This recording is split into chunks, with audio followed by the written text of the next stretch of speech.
Kapan mulainya People Power? Hari ini mulai. Berproses terus. Kalau saya memprediksi September, Oktober, puncak People Power. Kejayaan itu dipergilirkan di antara manusia. Sekarang rezim tirani, rezim oligarki, rezim obokrasi, rezim Jokowi sedang berjaya. Besok hina dina akan berada di tempat yang paling bawah. Bukan hanya turun, tapi akan berbaju oranye, masuk ke sel, di penjara, saudara-saudara sekalian. Sudah banyak sekali dosa-dosa politiknya. Sekelas Jokowi tidak terlalu berat, saudara-saudara sekalian. Banyak penguasa-penguasa yang lebih hebat, lebih dikjaya, lebih luar biasa. Oleh karena itu, ayo sama-sama mulai saat ini melangkahkan kaki. Jawab pertanyaan itu dengan sekarang juga kita mulai. Ayo, sekarang juga kita mulai. Sekarang juga kita mulai.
Bapak sekalian, tadi beberapa pembicara sudah menyampaikan soal People Power.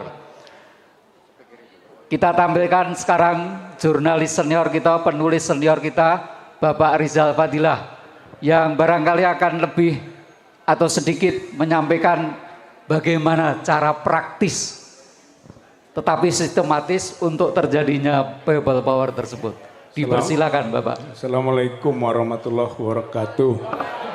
Alhamdulillahirabbil alamin wassalatu wassalamu ala Rasulillah wa ala alihi wa ashabihi wa mawalah. Allahu akbar. Allahu akbar. Allahu akbar. Alhamdulillah kita berkumpul bersama di tempat ini dalam rangka bersiap-siap melakukan People Power. Kapan mulainya People Power? Hari ini mulai. Berproses terus. Kalau saya memprediksi September, Oktober, puncak People Power. Kenapa demikian? Karena di situ ada 30 September PKI. Rezim ini rezim setuju. Rezimnya rezim yang sudah al-ghayah tubariru al-wasilah, menghalalkan segala cara. Itu rezim PKI namanya. Maka September 30 isu itu menjadi puncak. 1 Oktober Kesaktian Pancasila. Ini hari ideologi. Karena ideologi Pancasila sekarang sudah dirusak, sudah digerus. Baik implementasi maupun misi penggantian ideologi ini. Ideologi Pancasila 1 Juni 1945 adalah makar ideologi. 1 Oktober Kesaktian Pancasila, kita pertahankan Pancasila berbasis kesepakatan bangsa. Bukan kemauan sekelompok orang, bukan kemauan partai politik penguasa yang dalam anggaran dasarnya menyatakan misi partai, tugas partai adalah mempengaruhi penyelenggara negara dengan Pancasila 1 Juni 1945. Itu makar. Partai penguasa kita makar ideologi. Maka pada 1 Oktober adalah momentum untuk mempertahankan Pancasila sebagai komitmen kita bersama. 5 Oktober adalah Hari TNI. TNI sekarang ditantang untuk maju, bukan sedikit mengambil posisi, tapi silahkan banyak majunya untuk mengambil posisi bersama rakyat, mengembalikan lagi kedaulatan rakyat yang selama ini sudah diambil oleh tirani, oleh oligarki, oleh oklokrasi atau mobokrasi, yaitu pemerintahan rakyat yang digalang, tapi sebenarnya mereka adalah gerombolan-gerombolan yang dibayar. Ini bentuk pemerosotan dari sistem bernegara kita. Maka saatnya mengembalikan kedaulatan rakyat itu. Rebut kembali kemudi kapal bangsa. Karena kapal bangsa dikemudikan salah arah sekarang ini. Harus direbut kembali. Linier pemilu, tapi kita skeptis. Non-linier, people power. People power. People power. Itu konstitusional, bapak-bapak, ibu-ibu, saudara-saudara sekalian. Jangan takut. Itu tadi sudah disebut, bukan makar, bukan makar, konstitusional. Hayo kita mulai bergerak. Tekan DPR, tekan MPR untuk memakzulkan, atau kita langsung tekan Pak Jokowinya supaya mundur. Dua pilihan, dimundurkan atau mundur.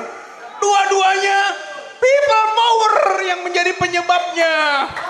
Nggak ada lagi, saudara-saudara sekalian. Kita harus merebut kemudi kapal bangsa ini. Allahu Akbar. Allahu Akbar. Allahu Akbar. 20 Oktober, hari pelantikan Jokowi 2019. Maka Oktober itu juga yang kita sebut tadi, hari turunnya Jokowi. Ini menjawab pertanyaan. Rakyat bertanya, kapan people power? Mulai sekarang jawabannya. Saat rakyat tidak bertanya lagi, tapi saat rakyat berbuat, bergerak, bertindak, melangkahkan kaki, melakukan people power. Saudara-saudara sekalian, insya Allah dari ruang ini kita mulai. Insya Allah kekuasaan itu dipergilirkan. Wa tilkal ayam nudawiluha bainan nas. Kejayaan itu dipergilirkan di antara manusia. Sekarang rezim tirani, rezim oligarki, rezim obokrasi, rezim Jokowi sedang berjaya. Besok hina dina akan berada di tempat yang paling bawah. Bukan hanya turun, tapi akan berbaju oranye, masuk ke sel, di penjara, saudara-saudara sekalian. Hayu turunkan, hayu penjarakan, karena dosa-dosa politiknya sudah banyak sekali. Sudah banyak sekali dosa-dosa politiknya. Sekelas Jokowi tidak terlalu berat, saudara-saudara sekalian. Banyak penguasa-penguasa yang lebih hebat, lebih dikjaya, lebih luar biasa. Oleh karena itu, ayo sama-sama mulai saat ini melangkahkan kaki. Jawab pertanyaan itu dengan sekarang juga kita mulai. Ayo, sekarang juga kita mulai. Sekarang juga kita mulai. Allahu Akbar, Allahu Akbar, Allahu Akbar. Nasru minallah wa fathun qarib wa basyiril mu'minin. Wassalamualaikum warahmatullahi wabarakatuh. Waalaikumsalam. Aplaus sekali lagi untuk beliau. Bismillahirrahmanirrahim. Takbir. Assalamualaikum warahmatullahi wabarakatuh. Saya ingin menyampaikan 3 hal. Yang pertama, suasana kebatinan kita, baik yang hadir di sini, juga segenap rakyat Indonesia yang punya kesadaran atas kondisi bangsa ini. Tentu saya ingin katakan bahwa suasana kebatinan kita hari ini prihatin, cemas, sekaligus marah. Kenapa prihatin? Karena seluruh kerusakan itu terjadi di depan mata kita. Bahkan kita juga turut menjadi korbannya. Tapi kerusakan itu dibalut seolah-olah sebuah prestasi. Dan bahkan yang paling prihatin adalah ada putusan pengadilan dari Pengadilan Tinggi Semarang yang menganulir vonis bagi Gus Dur sebagai mengedarkan kabar bohong, tapi diganti hanya menyebarkan kebencian. Artinya apa? Ijazah presiden yang palsu itu patut kita sematkan sebagai benar-benar palsu karena bukan bohong. Ya. Karena itu kita prihatin. Dan yang kedua, kita cemas. Cemas dengan masa depan bangsa kita. Bagaimana dengan nasib masa depan bangsa kita? Saya ingin mencoba untuk mengambil istilah yang sifatnya ke depan. Kalau sebagian orang mengajak kita untuk tidak melupakan founding father kita yang mendirikan bangsa ini, justru saya ingin katakan sesungguhnya kita mendapatkan amanah dari anak cucu kita untuk menjaga bangsa ini agar bangsa yang bernama Indonesia ini sampai kepada mereka. Saya khawatir, cemas bangsa yang dimerdekakan oleh founding father kita, yang dititipkan anak cucu kita, rusak di tangan kita dan tidak sampai kepada anak cucu kita. Itu membuat kita semua tentu saja cemas. Dan kemarahan itu tentu saja layak untuk kita sampaikan, karena kalau dalam Islam marah dan benci itu harus disandarkan pada syariat. Kalau ada pemimpin yang zalim, itu kita harus marah atau bahagia? Kalau ada pemimpin ijazahnya palsu, kita harus marah atau tersenyum? Kalau ada orang yang bohong tentang SMK dan seterusnya, kita marah atau kita tersenyum? Marah itu alamiah. Ya, yang kedua, kondisi faktual yang ada hari ini memang kita sadari tidak lepas dari sebab akibat pada kondisi sebelumnya. Tentu yang terakhir yang ingin saya sampaikan, kita bicara resolusi. Apa resolusinya? Makanya tidak perlu diperdebatkan, ada 3 jalan dan 3 jalan itu silahkan kita lakukan perubahan ini dengan 3 jalan ini tanpa mengesampingkan satu pada yang lain. Bagi sebagian yang menganggap masa depan kita akan diperbaiki dengan Pilpres, dengan pemilu 2024, ini memang salah satu jalan. Tapi tidak bisa kemudian menghalangi jalan yang lain termasuk people power ini. Kenapa? Tidak ada satupun yang dapat menjamin Pilpres dan Pemilu 2024 benar-benar terjadi. Takbir. Yang kedua, jalan people power. Nah, sebelum kita bertanya rakyat kapan people power, semestinya pertanyaan ini pertama kali kita tanyakan kepada DPR. Kapan DPR memakzulkan Jokowi? Takbir. Sebab kalau hak angket dipergunakan oleh DPR, ditingkatkan menjadi hak menyatakan pendapat dan berujung pada pemakzulan presiden di MK, rakyat tidak perlu capek-capek. Lebih dekat. Tidak perlu capek-capek. Karena apa? Suasana kebatinan kita, aspirasi kita, kehendak kita diwakili oleh DPR. Karena itu saya sependapat dengan keinginan Prof. Denny agar segera DPR mengaktifasi hak angket untuk memeriksa 3 hal yang telah disampaikan oleh Prof. Denny, ditambah 1, yakni tolong periksa ijazah Jokowi asli atau tidak. Takbir. Dan yang ketiga, ini adalah jalan people power. Nah, people power itu adalah follow up dari mancetnya DPR. Kalau DPR sudah bekerja menggunakan mekanisme di DPR untuk mengontrol eksekutif, dalam hal ini Presiden Joko Widodo, maka kita bisa menunggu dan duduk manis. Tapi faktanya apakah DPR melakukan itu? Karena itu kita juga punya hak konstitusional untuk melakukan apa yang disebut dengan people power. Jadi ada lewat pemilu, ada lewat DPR dan people power, dan terakhir lewat dakwah.